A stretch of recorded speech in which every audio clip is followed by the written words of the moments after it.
Parce qu'aujourd'hui, Lomé est déjà un hub financier régional. Toutes les politiques du chef de l'État, son Excellence, M. Faure Sozimna Gnassingbé, président de la République togolaise, ont permis définitivement de placer Lomé comme un centre financier. Pourquoi c'est un centre financier? Parce qu'il abrite la holding d'institutions bancaires de renom. On a par exemple la holding du groupe EcoBank à Lomé. Le groupe EcoBank, si ma mémoire est bonne, c'est 39 ou 43 filiales dans le monde. Toutes les décisions concernant ce groupe sont prises à Lomé. Lomé est donc, de ce point de vue-là, un centre de décision très important sur les questions financières relatives par exemple au groupe EcoBank. Bien plus que cela, on peut également parler du groupe Aura Group. Aura Group a également sa holding basée à Lomé. Et je crois qu'ils ont 12 filiales. Donc les décisions les plus importantes concernant ce groupe se prennent à Lomé. Faisons encore de Lomé un centre décisionnaire très important pour ce groupe. Là, on parle de groupe bancaire privé. Bien plus que ça, il y a des institutions. On a la Banque Ouest Africaine de Développement, qui a également son siège à Lomé. On a la Banque internationale de développement de la CEDEAO, plutôt, pardon, la Banque d'investissement de la CEDEAO, la BIDC, qui a également son siège à Lomé. Tout ceci fait donc de Lomé une place financière importante. Plus récemment, nous avons eu AFIS, le sommet de Jeune Afrique sur l'industrie financière, qui a donc duré 2 jours et qui a fait de Lomé le centre des discussions sur l'organisation, le développement et l'essor du secteur financier en Afrique. Définitivement, avec cette politique donc du chef de l'État, Lomé, aujourd'hui, en Afrique, est vu comme un centre décisionnaire important pour le secteur financier. Comme son nom l'indique, c'est une conférence qui porte sur le financement. La conférence internationale de Lomé sur le financement. Cette conférence part d'un constat. Il part du constat de la difficulté qu'ont les PME à se faire financer. Pourquoi? Parce que quand on parle de financement, souvent en Afrique, tout le monde pense automatiquement au financement bancaire. Alors qu'on a des modes alternatifs de financement. On a par exemple le capital investissement. On a des business angels qu'il faut également aller chercher. Le but de cette conférence était donc de réunir toutes les parties prenantes au financement. Les États, car pourvoyeurs de législation. S'il y a quelque chose à faire sur la législation pour faciliter les financements, il faut obligatoirement passer par les États. Donc, les États devaient être partie prenante à cette conférence. Nous avons eu l'honneur de compter parmi nos partenaires la République du Congo, la République démocratique du Congo, la République du Togo, la République du Libéria aussi. Donc, les États étaient valablement représentés. Bien plus que ça, il faut également maintenant s'intéresser aux institutions financières. Car qui parle de financement parle aussi des institutions financières en premier lieu et ensuite des promoteurs de projets. Donc nous avions des États pour la partie sur la législation, nous avions des institutions financières comme le groupe Aura Group, la holding du groupe EcoBank, ETI, mais bien plus que ça, nous sommes également partis chercher dans ceux qui font le financement aujourd'hui concrètement, donc les business angels, qui sont une véritable alternative aux fonds d'investissement internationaux en Afrique, qui souvent ne comprennent pas les réalités locales, car les logiciels sont différents. Quand vous prenez un grand banquier ou quand vous prenez un fonds d'investissement de Paris, de Londres, de New York, je ne pense pas qu'il peut comprendre les besoins de la belle petite PME ou comprendre véritablement les capacités de croissance de cette société si il n'y a pas des experts qui font la transition, donc qui comprennent les deux mondes, aussi bien ces mondes donc, internationaux et ce monde local, pour faire une transition pour que toutes les parties se comprennent. Donc le but de cette conférence était vraiment de mettre toutes les parties au bord d'une table et de définir ce qu'il y a lieu de faire. Ce qu'il y a lieu de faire sur un point de vue réglementaire, ce qu'il y a lieu de faire sur le point de vue de la formation, qui est très importante, mais aussi ce qu'il y a lieu de faire sur un simple point de vue psychologique. On a eu une très belle conférence d'ouverture avec par exemple monsieur Arnold Dekpe, président du groupe Baobab Microcred et ancien CEO du groupe EcoBank, qui a d'abord dit qu'avant tout financement, il faut d'abord un projet ambitieux. Il faut d'abord de la psychologie. Ça, souvent, on oublie de le dire. Mais si vous voulez lever des fonds, véritablement, il faut d'abord être ambitieux. Il faut avoir une psychologie positive. Il ne faut pas avoir peur d'aller toquer aux portes et aux différentes portes des différents acteurs. Ça, c'est vraiment très important. Donc, le but aussi, c'était de présenter aux promoteurs de projets les prérequis pour obtenir un financement. Ça, c'est un des autres objectifs de la SILF. C'est vraiment de présenter à tous les promoteurs de projets quels sont les prérequis pour décrocher un financement. Et quand on parle de financement, on ne parle pas que de financement bancaire. On parle de financement bancaire, donc de crédit de la dette, mais on parle également de financement par apport de fonds propres, donc en equity. On parle également de ça. Donc, quels sont les leviers pour aller chercher ce type de financement? Donc, tout ça a déjà été abordé au cours de cette journée. Et définitivement, le but était de sensibiliser les promoteurs de projets sur cela, sur les prérequis qu'ils doivent donc respecter s'ils souhaitent décrocher un financement. Je n'aurai pas la prétention de dire que les gens ne maîtrisent pas. Mais tout ce que je peux dire, c'est qu'il y a beaucoup d'asymétrie d'information. Vous savez, le business, c'est l'information. Celui qui va gagner un contrat, celui qui va décrocher un marché, celui qui va pouvoir lever des fonds, c'est celui qui a la bonne information. Le business de l'information. C'est très important. Et aujourd'hui, il y a énormément d'asymétrie d'information car les promoteurs de projets ne savent pas réellement comment fonctionnent les institutions financières. Ils ne savent pas réellement ce qu'on attend d'eux et ce qu'ils doivent faire. Le but de la SILF aussi, c'est un peu de réduire ces asymétries d'information et donc de leur faire un exposé assez bref des différents prérequis qu'ils doivent respecter. Par exemple, vous voulez lever un crédit. Vous voulez faire un crédit de, je ne sais pas, 5, 10, 20 millions avec votre société. Très bien. Mais votre société n'a jamais été constituée. Comment comptez-vous faire de la dette si vous n'avez pas une société? Là, je parle par exemple des acteurs de l'informel qui vont être à l'ordre du jour demain. Vous ne pouvez pas aller voir une banque si vous n'êtes pas constitué, si vous n'êtes pas formalisé et si vous n'avez pas peut-être 1 an, 2 ans de passif qui démontre que votre société est rentable et surtout a des fonds propres pour rembourser la dette. Aujourd'hui aussi, c'était le lieu de rappeler qu'il faut arrêter tout le temps de jeter la pierre aux banques. Les banques ont un modèle financier qui est celui-là.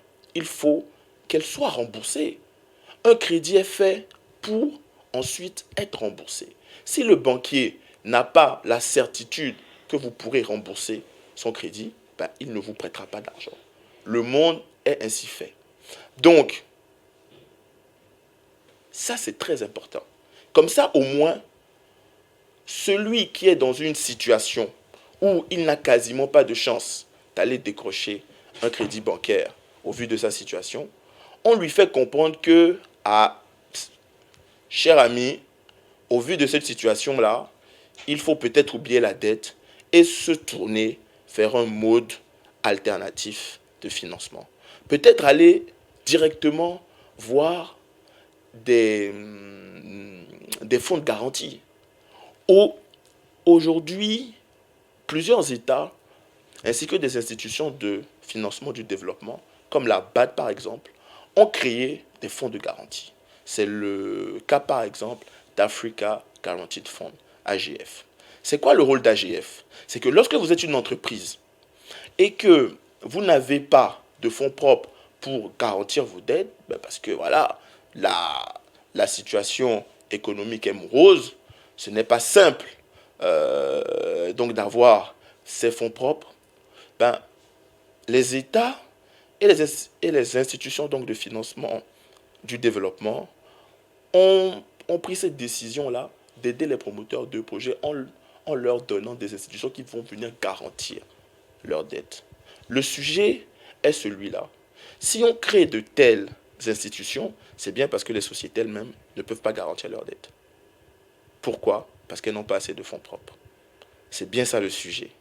Vous comprenez donc que une des solutions pour quelqu'un comme ça, qui n'a pas de fonds propres, on peut tout de suite le recommander à un acteur comme AGF, à un fonds de garantie, ou on peut essayer d'aller voir si on ne peut pas voir un acteur du capital investissement. Souvent, pour chercher les acteurs du capital investissement, on va aller voir les business angels. Parce que les fonds d'investissement, stricto sensu, vont avoir tellement de prérequis, tellement de demandes que souvent nos sociétés ont du mal à aller les voir. Donc on va aller voir des business angels qui eux souvent fonctionnent sur un coup de cœur. Une belle société, un beau projet, mais encore là il faut des prérequis. Il faut de la documentation financière. Il faut obligatoirement un expert financier. Moi j'ai vu des gens dans ma si jeune carrière qui sont venus me voir, qui m'ont dit qu'ils voulaient lever des fonds mais qui n'avaient pas de conseil financier. Vous voyez, là encore, il y a un sujet d'asymétrie d'information. Vous ne pouvez pas espérer lever des fonds, en tout cas auprès d'institutions financières dignes de ce nom, si vous n'avez pas de consultant financier.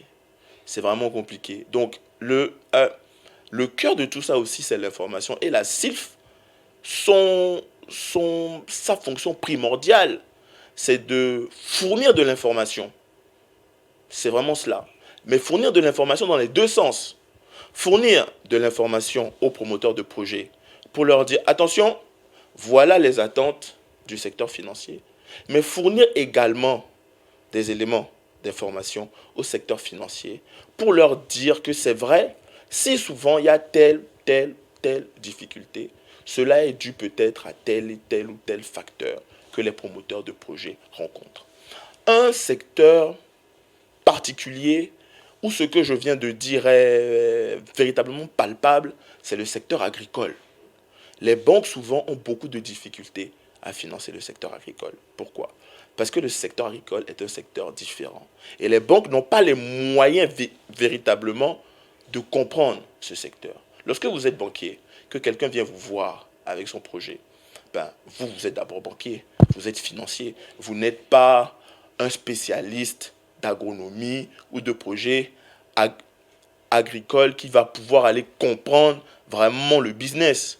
Vous voyez, donc encore, il y a eu au Togo, par exemple, des mécanismes comme le MIFA qui ont joué ce rôle. Le MIFA, le mécanisme incitatif de financement agricole, c'est quoi son rôle? C'est le partenaire technique des banques. Et là encore, c'est grâce à la très belle vision du chef de l'État qui a compris ce problème et qui a donc créé ce mécanisme MIFA, qui maintenant, bien sûr, vient d'être privatisé, hein, mais qui a compris qu'il y avait des sujets d'asymétrie d'information et qu'il fallait donc créer un acteur pour soulager les banques, pour leur fournir l'information qu'elles n'ont pas. Nous, notre rôle, mais sur un strict point de vue, donc, conférence, mise en relation, c'est aussi ça. C'est vraiment de réduire les asymétries d'information le plus possible.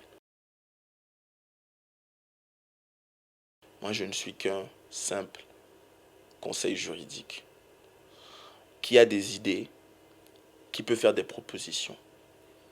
Nous allons, à l'issue de la conférence internationale de Lomé sur le financement, la CILF, faire un certain nombre de propositions aux autorités togolaises et aux autorités des différents États qui ont été représentés à cette conférence. Charge à elles maintenant de valider cela ou pas. Moi, je ne peux pas vous dire que je vais faire un programme de ceci ou de cela. Je ne peux pas le faire. Voilà, en toute humilité, je ne peux pas le faire. Ce que moi je peux faire, c'est faire des propositions aux autorités pour que peut-être on pense à voir comment mettre en place un certain nombre de mécanismes. Des mécanismes pas forcément avec l'autorité ou l'État seul, des, des mécanismes qui peuvent être en partenariat avec l'État, un investisseur international, des business angels. Mais vraiment, ce sur quoi moi je veux insister en toute humilité, c'est que suite à la SILF, ce que nous avons l'obligation aujourd'hui de faire, c'est faire des propositions. Des propositions donc aux gouvernants. Et maintenant, charge à eux de décider de ce qui va être mis en application ensuite, ce qui va être réformé. Ce qu'on met dans ce thème, c'est en fait comment est-ce qu'on finance la belle PME, l'entreprise de taille intermédiaire. Donc, la société qui aujourd'hui fonctionne bien, qui arrive à faire du chiffre, mais qui a un plafond de verre qu'elle n'arrive pas à casser. Elle a une belle situation financière, mais elle n'arrive pas à devenir une très grande entreprise. Comment est-ce qu'on finance ces sociétés-là? Surtout dans le contexte de la ZLECAf, où l'Union africaine tout entière deviendrait un marché unique. Comment donc aider nos belles PME à aller se positionner sur ces marchés pour faire plus encore de profit? Donc ça, c'était les thèmes, c'était les sujets de cette conférence d'ouverture. Mais ce sur quoi les experts conviés, donc à cette conférence-là, il y avait Arnold Dekpe, président du groupe Baobab, et qui est dans une dizaine de fonds d'investissement à travers le monde, un peu partout au Luxembourg, en Asie, mais qui est également le conseil financier de M. Dangote. On avait également Ola Jobi Madkiwa, qui nous vient du Pacte mondial des Nations Unies.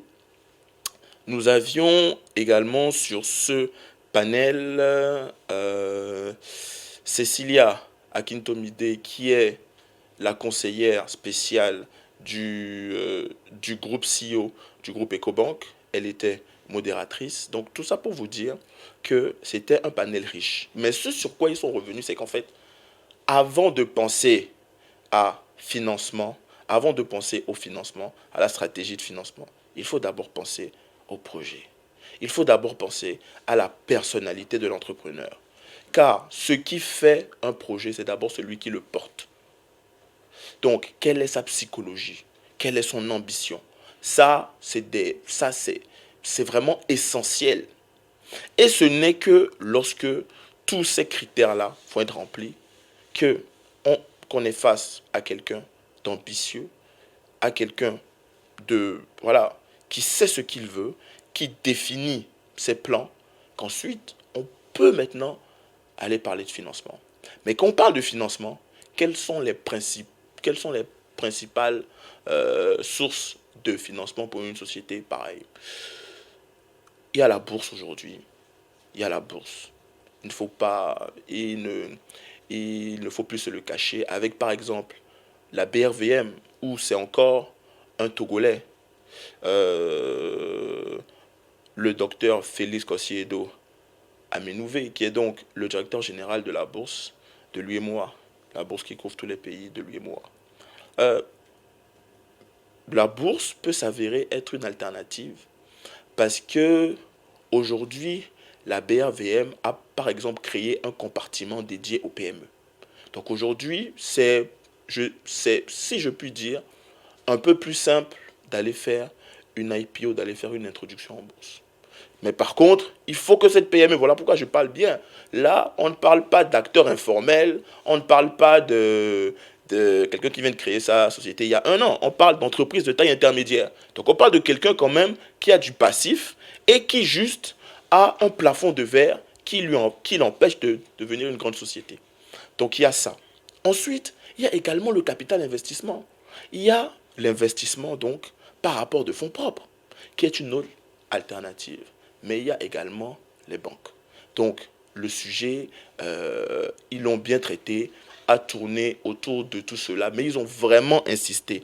Et ça, je tiens vraiment à le rappeler car je suis convaincu qu'ils ont parfaitement raison. C'est de dire qu'avant de parler même de financement, il y a des choses en amont.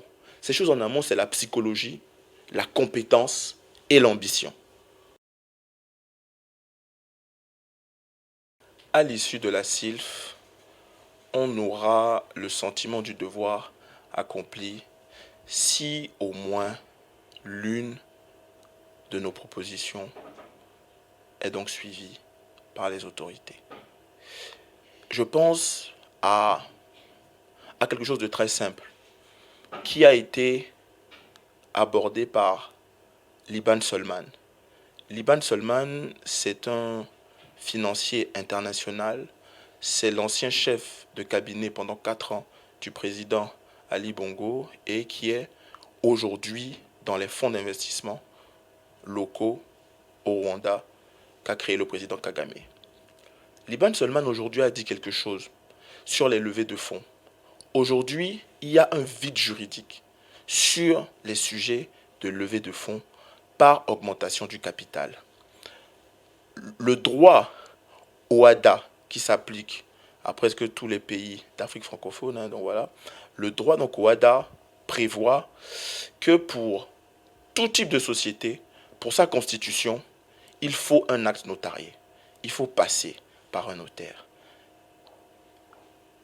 Pour promouvoir la création d'entreprises, les États membres de l'OHADA ont pris des législations qui ont dérogé à cela. Au Togo, par exemple, on peut donc créer une SARL par acte sous seing privé. C'est le cas aussi au Gabon, c'est le cas au Bénin, où on peut créer des sociétés par acte sous seing privé. Mais le sujet est celui-là. Ces lois dérogatoires n'ont prévu que des aspects sur la Constitution et n'ont pas prévu les aspects postérieurs, tels que les aspects d'une éventuelle augmentation de capital suite à la Constitution. Donc aujourd'hui, on se retrouve dans un vide juridique où vous allez constituer votre société s'agissant des SARL uniquement, par acte sous seing privé. Cela va être accepté. Mais quand vous allez vouloir faire votre augmentation de capital, on va vous renvoyer à l'acte uniforme et vous contraindre à passer par un notaire. Le notaire, quand il vient sur cette opération, il va demander à prendre 10%. Aucun investisseur ne va vouloir que 10% qu'il apporte pour développer une société soit pris par un prestataire, s'il peut l'éviter. Vous voyez? Donc aujourd'hui, par exemple, une des propositions qui est donc issue de ce besoin, de cette remarque de Liban Solman serait donc de compléter les législations nationales et de prévoir que également pour une société qui a été constituée par acte sous seing privé, que pour les actes postérieurs, elle puisse également les faire par acte sous seing privé. Ce qui va garantir le parallélisme des formes, très cher aux juristes.